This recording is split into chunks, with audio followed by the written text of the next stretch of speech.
هي مش مفاجأة، والله فضيحة، اقسم بالله فضيحة. الاهلي بيخرج من كاس مصر على يد المصرية للاتصالات، على يد فرقة درجة ثانية، يد فرقة بتلعب في الدرجة الثانية. الاهلي بيخرج من كاس مصر من اول دور على يد فرقة من الدرجة الثانية. عندنا شوية لعيبة عالية، اقسم بالله شوية لعيبة عالية، شوية لعيبة حرام يلعبوا في الاهلي.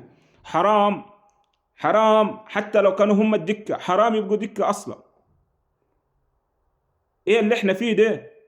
المصرية للاتصالات تطلعنا من كاس مصر، والله فضيحة، اقسم بالله فضيحة. العيش بيلعب في الاهلي.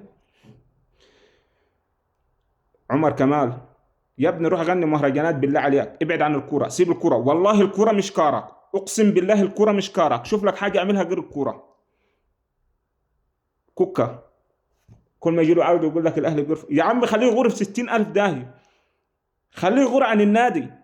يعني هو اسوأ لاعب في الملعب وتتقطع منه الكوره وبيدي تعليمات للعيبه. يا عم انت ما تديش تعليمات لحد، ادي تعليمات لنفسك الاول. طاهر،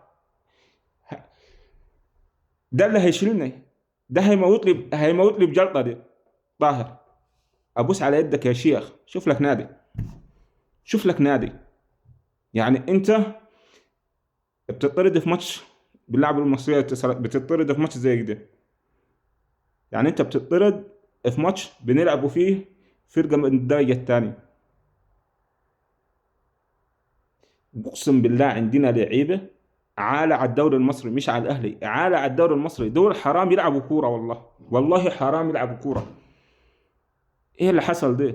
بنطلعوا من المصريه اتصالات ومن الدور الاول في كاس مصر. اقسم بالله احنا في خيبه، والله احنا في خيبه. غلطه كولر، غلطه مدرب الاهلي تروب. الغلطه اللي عملها لو كان لعب بالناشئين كان احسن. الفرقه كلها ناشئين.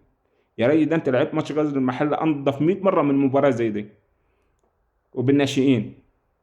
ايه اللي ملعبهم لي دول؟ في لعيبه اقسم بالله، اقسم بالله حرام تلبس تيشيرت الاهلي.